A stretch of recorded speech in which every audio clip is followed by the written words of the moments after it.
चाय नहीं खुद Thank you, sir. I take your permission to speak from here. अध्यक्ष महोदय, धन्यवाद, आपने मुझे बोलने का अवसर दिया। बहुत गंभीर स्थिति है और संवेदनशील मुद्दा है, और जैसे कि मेरे पूर्व वक्ताओं ने भी कहा है, मैं पहले ही ये स्पष्ट करना चाहती हूँ कि माननीय श्री ओम बिरला के प्रति व्यक्तिगत रूप से मेरा कोई आक्रोश या विरोध नहीं है। सर,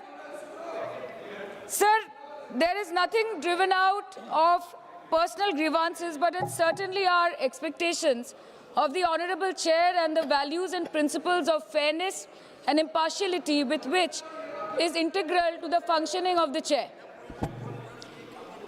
सर, काफ़ी चर्चा। देखिए, अपोजिशन का ही एक माननीय सदस्य बोल रही है, आप सब लोग अपना विषय बुलाते चला कि please be seated, all the members request, please be seated, please be seated. क्या कर रहे हैं आप? एक महिला सांसद बोल रहे हैं। टाइम मत काटिएगा प्लीज मेरा। हाँ, नहीं टाइम नहीं, आप बोलो, बोलिए। आपका सहयोगी को बोलिए बैठने के लिए। सर, हमारा तो अकेला चलो है, तो अकेला चलो है। अच्छा, ये भी ठीक है। अध्यक्ष महोदय, धन्यवाद, आपने मुझे बोलने का मौका दिया। और बहुत गंभीर स्थिति है, संवेदनशील मुद्दा है, और जैसे कि पिछले प्रवक्ताओं ने भी बोला है, मैं पहले से ये स्पष्ट करना चाहती हूँ कि व्यक्तिगत तौर से श्री ओम बिरला जी के प्रति मेरा कोई आक्रोश या कोई विरोध नहीं है। Sir, there is nothing which is driven out of personal grievance, but it's certainly our expectations of the honourable chair and the values and principles of fairness and impartiality with which it should be integral to its functioning.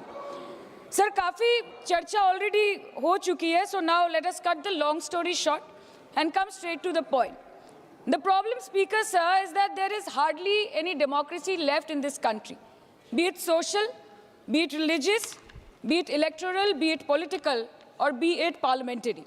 Or should I say that it is practiced only when it is most convenient to the ruling party. Sir, 2014 के पहले सदन कैसे चलता था उस पर मुझे ज़्यादा ज्ञान नहीं है, क्योंकि मैं तब वहाँ थी नहीं। But in the past 2 years, I have seen ideologies being sidelined, opinions being crushed, and voices of the opposition being throttled in broad daylight in this country and within the 4 walls of this august house. हम दूसरों के हक के लिए क्या लड़े sir, जबकि विपक्ष के सांसदों को खुद अपने हक के लिए सदन में लड़ना पड़ रहा है। पिछले 7 सालों से आपने डेप्यूटी स्पीकर का पोस्ट खाली रखा। क्यों? क्योंकि आप नहीं चाहते कि इस तरफ से कोई उठकर उस चेयर में बैठे। So there is no scope for a healthy discussion और अ डिबेट। एक साल में कितनी बार ये संसद मिलती है? The number of sittings have been reduced drastically. 2009 से 2014 के बीच 15th लोकसभा में 356 दिन ये हाउस चली, सालाना 61 दिन, और 2019 से 2024 के बीच 5 साल में सिर्फ 274 दिन, average 55 days yearly, making it the shortest full term Lok Sabha since 1952। 2025 के मॉनसून सत्र में निर्धारित 120 घंटों में सिर्फ 37 घंटे लोकसभा और सिर्फ 41 घंटे राज्यसभा की कार्रवाई चली। 2025 में टीएमसी के राज्यसभा के माननीय सांसद श्री डेरेक ओब्रायन जी ने प्राइवेट मेंबर्स बिल के माध्यम से ये प्रपोज किया कि एटलीस्ट सालाना 100 दिन ये सदन बैठे।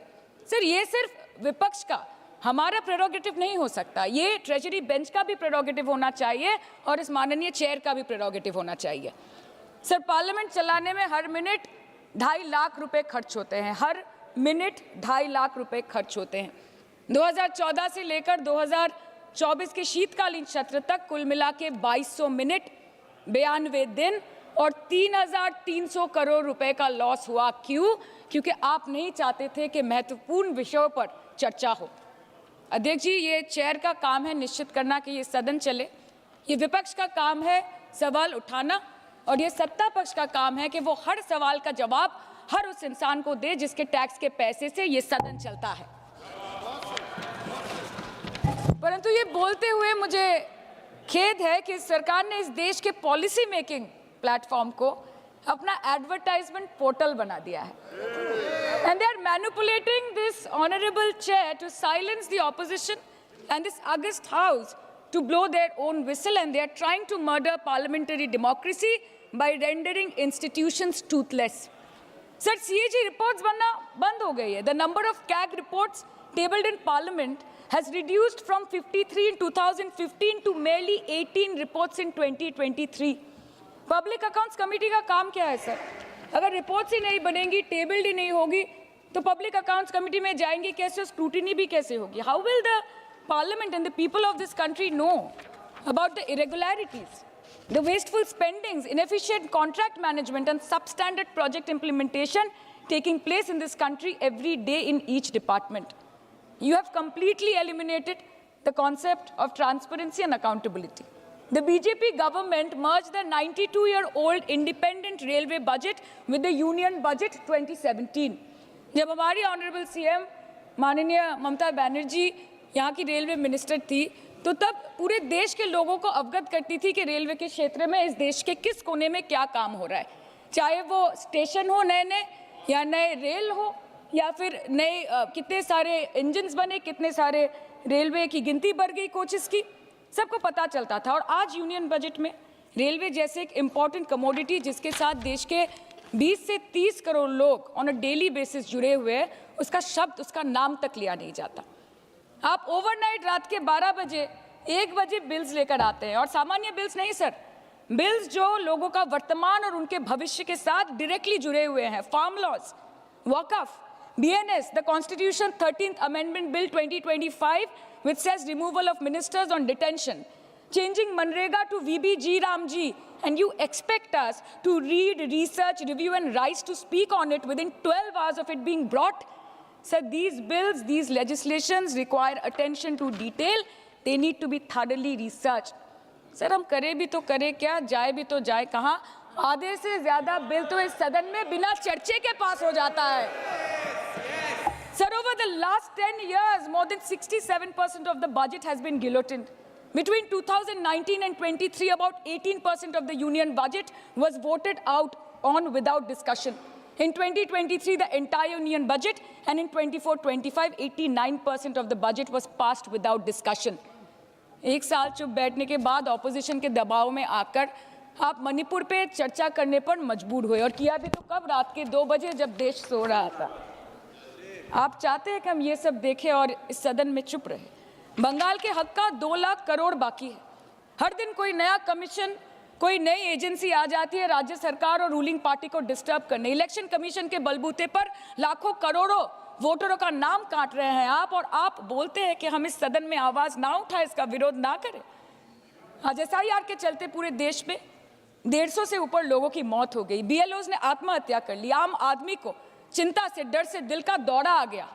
105 साल की बूढ़ी माई से लेकर व्हीलचेयर पे बैठा एक विकलांग भाई तक, गर्भवती महिलाओं को हियरिंग के लाइन पे घंटों दर घंटे आपने खड़ा करके रखा.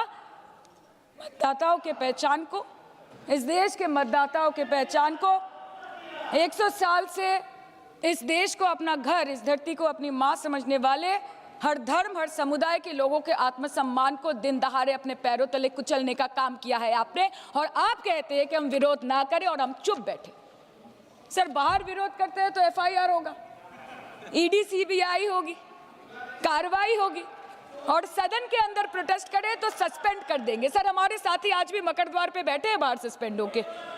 2023 के विंटर सेशन में 141 ऑपोजिशन MPs को एक साथ सस्पेंड कर दिया गया था, और करने के बाद भारतीय न्याय संहिता लेकर आए एक नया क्रिमिनल लॉ जो पूरे देश के क्रिमिनल कोड के प्रोसीजर को बदल देता है, जो स्टेट्स के लॉ एंड ऑर्डर को डायरेक्टली अफेक्ट करता है. सर बाहर भी बुलडोजर चलाएंगे और सदन के अंदर भी बुलडोजर चलाएंगे. सर ऐसा नहीं होता है. ये ताकत की बुलंदी भी पल भर का तमाशा है सर, कि ये ताकत की बुलंदी भी पल भर का तमाशा है. जिस डाल पे बैठे हैं वो टूट भी सकती है, जिस डाल पे बैठे हैं वो टूट भी सकती है. इसलिए ख्वाब जरूर देखिए, लेकिन ख्वाबों में घर बना के रहने की गलती मत कीजिएगा. सर आज 303 से ज्यादा MP आपके हैं, 2000 से ऊपर MLA आपके हैं, 21 राज्य आपका है. हर डिबेट, हर डिस्कशन, हर बिल पे बोलने के लिए 70% वक्त आपको मिलता है. मीडिया आपका, सब उनका है. हम अपने लीडर का नाम 1 से ज्यादा 2 बार बोले तो हम पे रोक लगाई जाती है, और ट्रेजरी बेंच वाले वहां बैठ के पार्टी का नारा लगाते हैं और अपने नेता मंत्रियों का नाम जपते हैं, तो तब सब ठीक है सर, कोई प्रॉब्लम नहीं है सर। इस सदन का कैमरा, बहुत मेरे साथी बोल रहे थे कि कैमरा भी ये सब देख देख के कॉम्प्रोमाइज हो गया। बोलते हमें दिखाता आप लोगों को है। माइक जब हमारी बातें खलने लगे तो माइक ऑटोमेटिकली ऑफ हो जाती है सर, ये पता है सबको। मैगजीन दिखाना, किताबों से कोट करना राहुल जी, अखिलेश जी, अभिषेक जी को अलाउड नहीं है, पर ब्लू आइड बॉय को अलाउड है सर, अलाउड है सर। मैं नाम नहीं ले रही हूँ, अच्छी बात बोलिए। आप सही कहते हैं सर कि देश देख रहा है, देश सच में देख रहा है कि कैसे ऑपोजिशन आ भी करती है तो हो जाती है बदनाम, और वो कत्ल भी करते हैं तो चर्चा नहीं होता। और हम मानते हैं कि एलओपी का सलाहकार कोई नहीं है सर, परंतु प्रधानमंत्री जी का सलाहकार बनके उनको सदन में आने से रोक दिया ये कहकर कि महिला सांसदों से उनको खतरा है। सर आपने तो हमको देशवासियों के सामने आतंकवादी बना दिया, और जबकि असली आतंकवादी इस देश में साइकिल चला के घुस जाते हैं और पैदल वापस चले जाते हैं, आप उनको रोक नहीं पाते। भारत पे चीन का आग्रासन आप रोक नहीं पाते। भारत किससे तेल खरीदेगा, कितने दिनों के अंदर खरीदेगा, किससे दोस्ती निभाएगा, किससे दुश्मनी बरकरार रखेगा, कोई और देश का राष्ट्रपति हमें ट्विटर पे आके लेक्चर देता है, इंस्ट्रक्शन देता है, आप उसको रोक नहीं सकते। और सदन में हम सांसदों को रोक के you feed on your ego. Sir कृपया इतना भरोसा रखिए कि लड़ाई नीतियों की है, विचारों की है, आपके और हमारे परिवारों की नहीं, इस देश के लोगों के अधिकार की है। हाँ लड़ते हैं हम आपसे, हम लड़ते हैं आपसे, संविधान हाथ में लेके लड़ते हैं, हाथ में हमारे तलवार नहीं है सर। और सर ये देश के लोग समझ गए हैं कि आपको महत्वपूर्ण विषयों पर बात नहीं करनी है, महत्वपूर्ण विषयों पर बात नहीं करनी है सर, के ऊपर चर्चा चल रहा है सर, पार्लियामेंट्री प्रोसीजर ये विषय है ना सर, मुद्दे पर भी आना कीजिए, चर्चा नहीं करनी है सर, ठीक है, बेरोजगारी पे चर्चा नहीं करनी है, हाँ जी, शिक्षा पे नहीं करनी है, स्वास्थ्य पे नहीं करनी है, बजट पे नहीं करनी है, प्रदूषण, एसआईआर, डिफेंस, विदेश नीति, नेशनल सिक्योरिटी पे नहीं करनी है, एप्स्टीन फाइल्स पे नहीं करनी है, मुद्दा है स्पीकर्स का रिमूवल, उसके ऊपर बोलिएगा। के सिर्फ वाह मोदी जी वाह करना है सर, कीजिए, पर आपसे विनती इतनी है कि डेमोक्रेसी को बचाइए और कृपया इस सदन को किसी पार्टी का पार्टी ऑफिस मत बनने दीजिए सर, यही दरख्वास्त है। क्योंकि ये सदन जैसे हमारे आदरणीय प्रधानमंत्री के लिए मंदिर है, वैसे हमारे लिए भी मंदिर है, और गणतंत्र हमारी पूजा है, संविधान हमारी गीता है, और इस मंदिर में बैठ के अगर कोई झूठ बोले और गीता पे हाथ रखे, कोई अन्याय करे, तो sir all India Trinamool Congress जो इस देश की थर्ड लार्जेस्ट ऑपोजिशन है, that will surely not pander or surrender to your step motherly or should I say step fatherly attitude। अंत में अध्यक्ष महोदय मैं पुनः ये कहना चाहती हूँ कि ओम बिरला सर से व्यक्तिगत रूप से मुझे कोई भी विरोध नहीं है, और मुझे ये बुरा लग रहा है कहते हुए कि मैं पहली बार की सांसद हूँ और मेरे पहले टर्म में उनके विरोध में मुझे ये अविश्वास और अनास्था प्रस्ताव लाना पड़ रहा है। मैं चाहती हूँ कि उनकी चेहरे की हंसी सदैव बरकरार रहे, और इसी संदर्भ में मैं एक शेर कह के अपनी बात खत्म करना चाहती हूँ कि तू लाख बेवफा है मगर सर उठा के चल, कि तू लाख बेवफा है मगर सर उठा के चल, दिल रो पड़ेगा तुझे पशेमान देखकर। Thank you so much. Thank you. Honourable members, ET